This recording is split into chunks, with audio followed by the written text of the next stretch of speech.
बच्चों last video में हम लोग ये प्रॉब्लम डिस्कस कर रहे थे, ठीक है ना। वीडियो ये प्रॉब्लम बीच में रह गया था तो मैं इसको रिपीट कर देता हूं। तो वेज कंस्ट्रेंट में हम लोगों ने एक प्रॉब्लम ली थी। एक ये फिक्स्ड वॉल थी, एक ये वेज थी जिसका एंगल 60 डिग्री था, एक स्फेरिकल बॉडी जिसकी रेडियस r है, मास 3m है, इसका मास m है। All the surfaces are frictionless. इस बॉडी को, पूरे सिस्टम को हमने रिलीज कर दिया और ये बॉडी जब कोलाइड करने वाली है ग्राउंड से तो हमें बताना था कि स्पीड क्या होगी दोनों की। वेज की स्पीड क्या होगी, स्फीयर की स्पीड क्या होगी। तो जैसा कि हमने पार्ट 1 वेज कंस्ट्रेंट पार्ट 1 में, आप पहले पार्ट 1 देख लीजिएगा, उसके आगे ये वीडियो कंटिन्यू हो रहा है। तो पार्ट 1 में जैसा कि हम लोगों ने देखा था कि यार पहले हम लोगों ने ये रिलेशन निकाला था ना नॉर्मल कंस्ट्रेंट का यूज करते हुए। इसकी वेलोसिटी इस डायरेक्शन में हम लोगों ने v1 मानी किसी भी मोमेंट ऑफ टाइम पे, या जस्ट बिफोर कोलिजन मान सकते हो, जब ये बस कोलाइड करने वाला ही होगा, जस्ट इसको भी टच कर रहा होगा, इसको भी टच कर रहा होगा।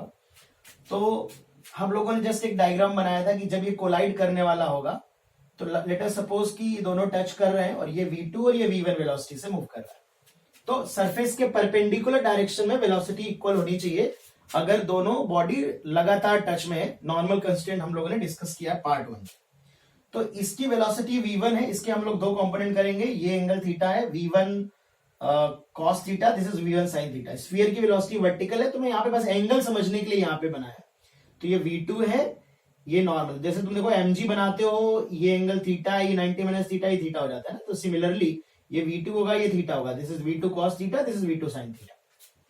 तो ये दोनों वेलोसिटी बराबर होगी। तो बेटा हमने यहां से बराबर कर दिया, नॉर्मल डायरेक्शन में velocity v1 sin theta equal to v2 cos theta. तो एक रिलेशन आ गया हमारा यहां से, ठीक है।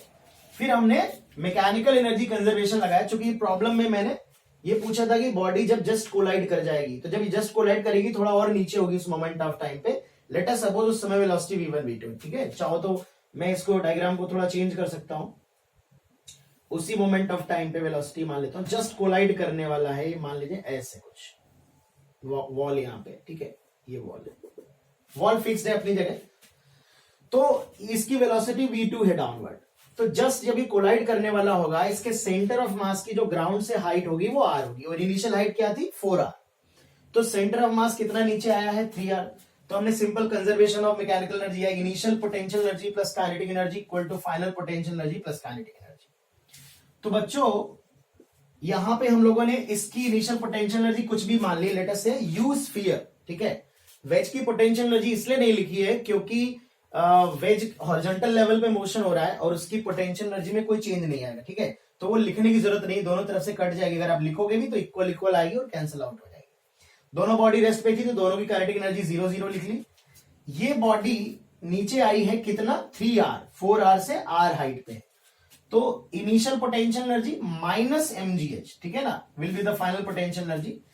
वेज की kinetic energy half 3m v1 square, और रॉड की स्फीयर की काइनेटिक एनर्जी जो होगी वो हाफ m v2 स्क्वायर होगी, ठीक है ना। तो इस तरह से आप ये रिलेशन निकालोगे। v2 की वैल्यू अगर v1 के टर्म में रख दो तो v1 आ जाएगा, देन पुट करके आप v2 निकाल सकते हो। तो हम लोग ये डिस्कस कर रहे थे कि कंस्ट्रेंट मोशन का इस्तेमाल ऐसा नहीं कि सिर्फ न्यूटन्स लॉ के प्रॉब्लम में हो सकता है, एनर्जी के प्रॉब्लम में, मोमेंटम के प्रॉब्लम में। कंस्ट्रेंट तो कहीं भी एक जनरल कॉन्सेप्ट है जो कहीं पे भी यूज हो सकता है, ठीक है बच्चों। तो कंस्ट्रेंट से रिलेटेड ही कुछ हम लोग स्ट्रिंग और वेज के मिक्स क्वेश्चन करेंगे। एक दो प्रॉब्लम मैं और डिस्कस करता हूं। सपोज कुछ ऐसा प्रॉब्लम अगर ले लिया जाए, एक स्फीयर है हमारे पास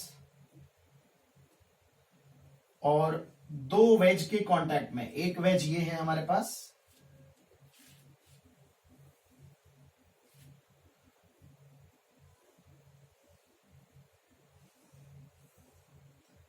एक वेज ये वेज 2v वेलोसिटी से इधर जा रही। This angle is suppose 30 degree and this wedge is moving towards this direction with velocity v, and there is no friction. ये स्फीयर ट्रांसलेशन कर रहा है, तो इसके सेंटर की वेलोसिटी हमें बताना है। इस स्फीयर के सेंटर की क्या वेलोसिटी होगी।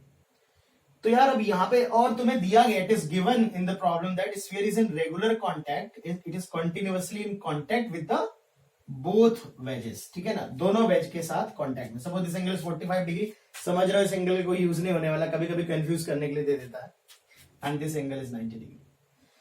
तो सबसे पहले हम यहां पर सिंपल नॉर्मल कंस्ट्रेंट से सॉल्व कर सकते हैं। तो यहां पर इस बॉडी का मोशन हॉरिजॉन्टल डायरेक्शन में भी होगा, ठीक है, क्योंकि अगर ये हॉरिजॉन्टली नहीं मूव करेगा तो ये दोनों के टच में नहीं रह सकता है, और वर्टिकल डायरेक्शन में भी होगा। तो वर्टिकल डायरेक्शन में सपोज मान लेते हैं कंपोनेंट वी वाई है, और इस सरफेस को अगर ध्यान से देखो, ये वर्टिकल सरफेस और ये इधर जा रही, अगर स्फीयर इधर आया तो इसके कांटेक्ट में नहीं रह सकता, इसे इधर ही जाना पड़ेगा।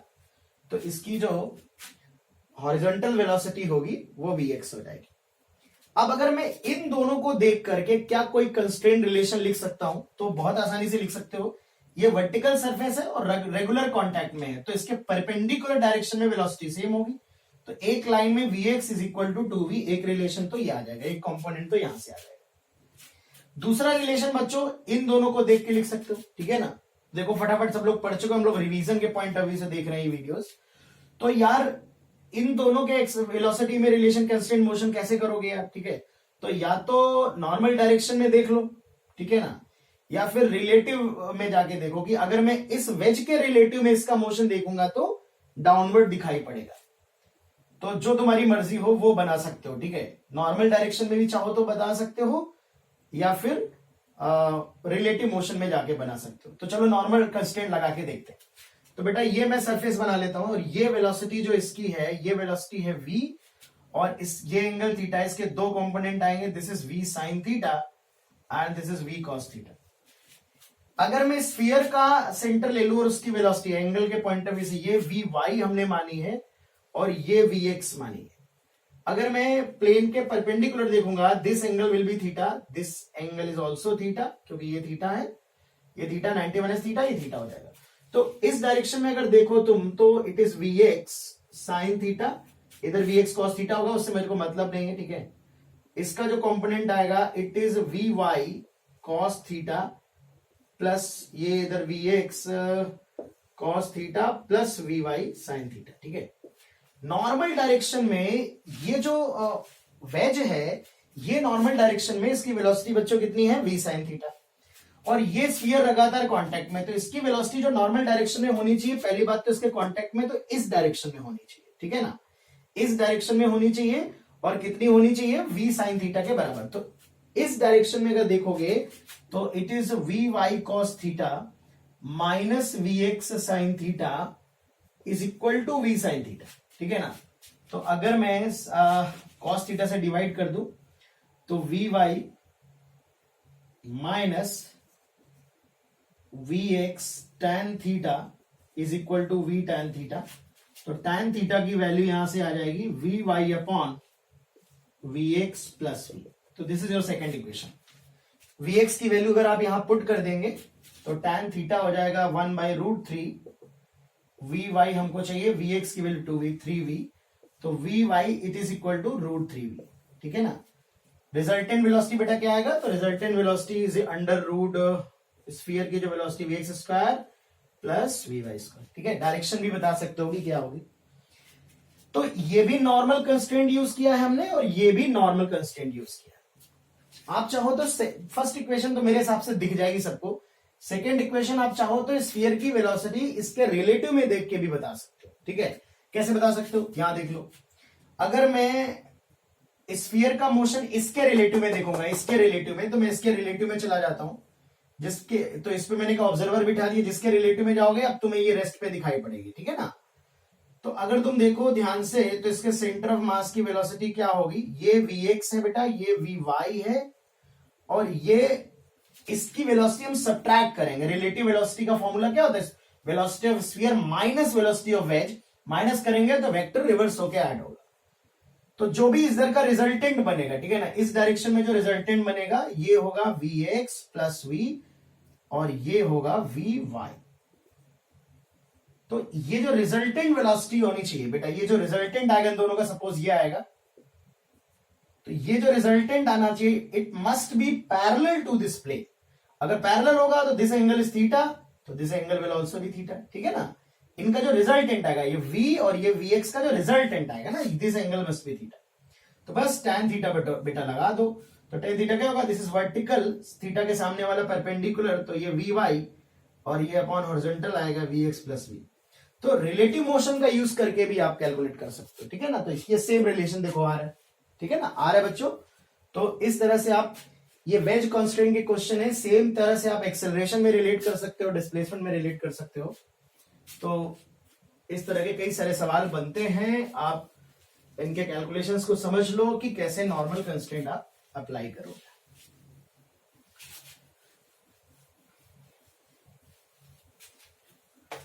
तो एक दो प्रॉब्लम हम लोग डिस्कस कर लेते हैं थोड़ा सा, स्ट्रिंग प्लस वेज से रिलेटेड जो प्रॉब्लम बनते हैं। सबसे पहले तो एक स्पेसिफिक प्रॉब्लम हम लोग डिस्कस करते हैं। ये एक फिक्स्ड वॉल है, ये एंगल थीटा है, इसका मास कैपिटल एम है, यहां पे हमने एक आइडियल पुली लगा रखी है,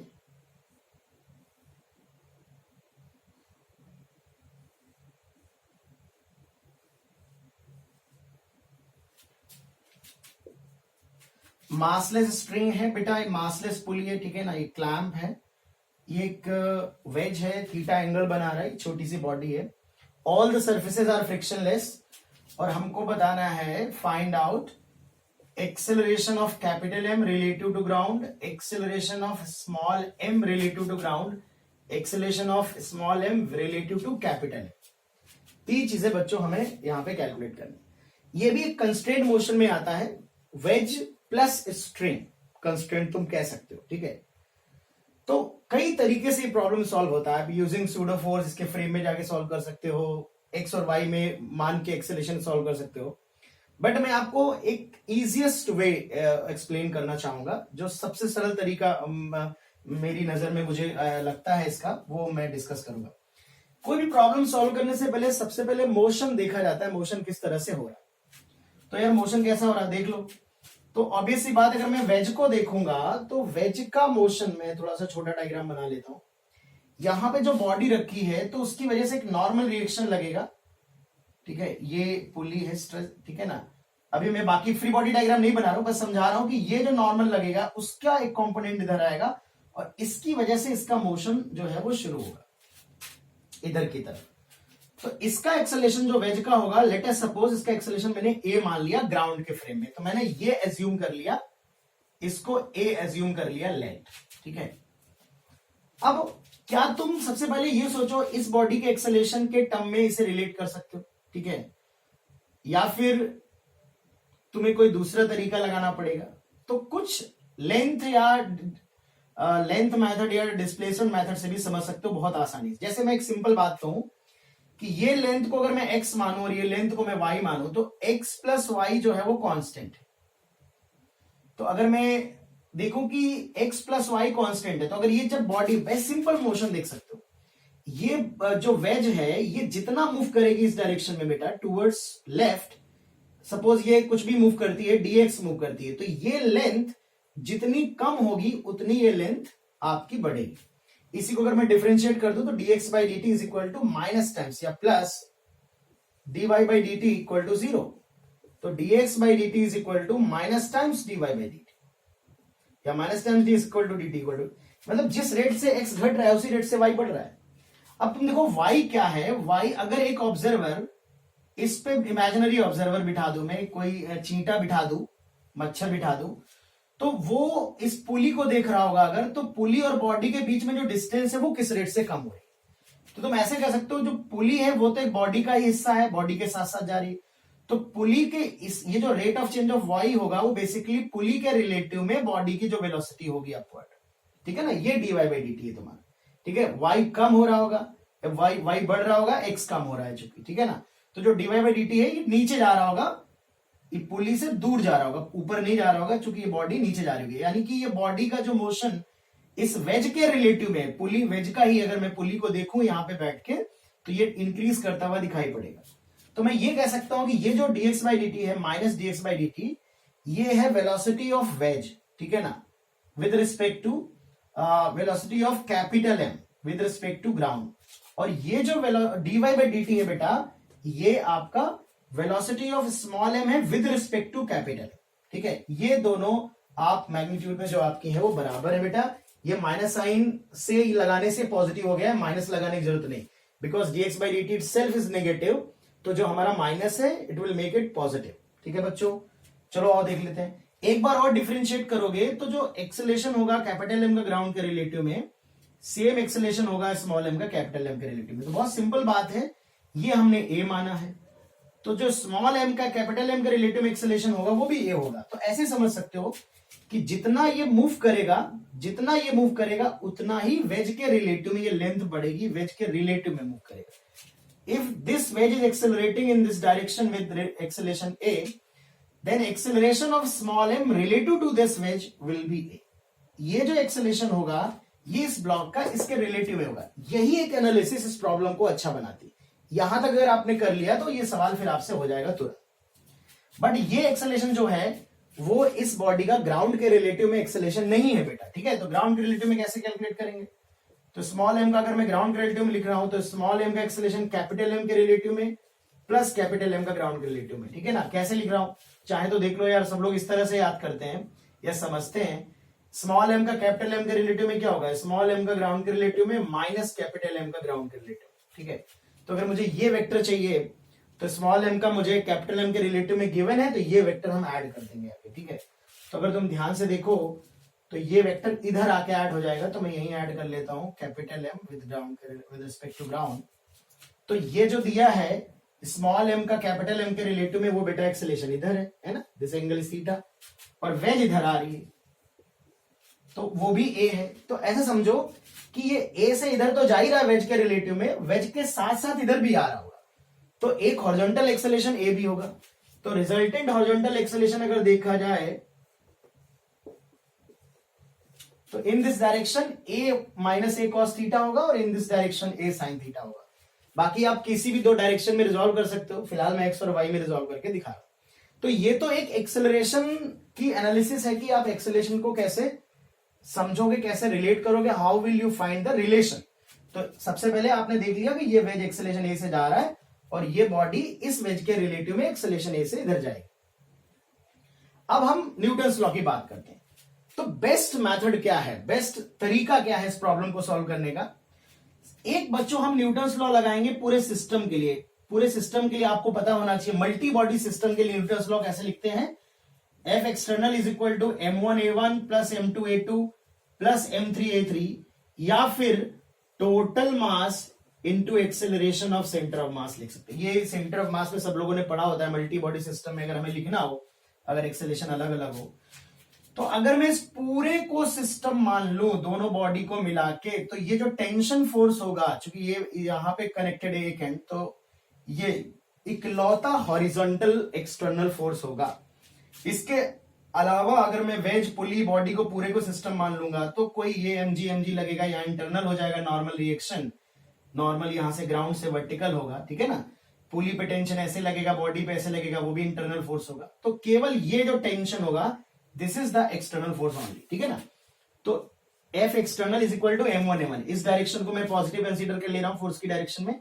तो capital M A minus A cos theta plus small M, sorry इस वाली बॉडी का एक्सेलरेशन m1a1 तो a है, और छोटी वाली बॉडी का इस डायरेक्शन में है a minus A cos theta. तो यहां पे एक इक्वेशन बेटा ये बनाएंगे। दूसरी इक्वेशन देख लो, इस वाली बॉडी के लिए अगर तुम देखो तो बहुत सिंपलेस्ट इक्वेशन के अपना मैं बता रहा हूं। एक इक्वेशन आपने पूरे सिस्टम के लिए लिख ली ना, फॉर सिस्टम एक्स डायरेक्शन में लिखी है आपने। एक आप ये mg साइन थीटा लगेगा, नॉर्मल mg कॉस थीटा। एक इस बॉडी के लिए इक्वेशन लिखिए along the plane but ground के फ्रेम में। ठीक है ना, तो सब सारी इक्वेशन अगर हम ग्राउंड के फ्रेम में लिख रहे हैं न्यूटन्स लॉ, तो हमें कोई सूडो फोर्स लगाने की जरूरत नहीं। तो इस डायरेक्शन में जो आएगी वो mg sine theta minus T, इस डायरेक्शन में जो नेट फोर्स होगा।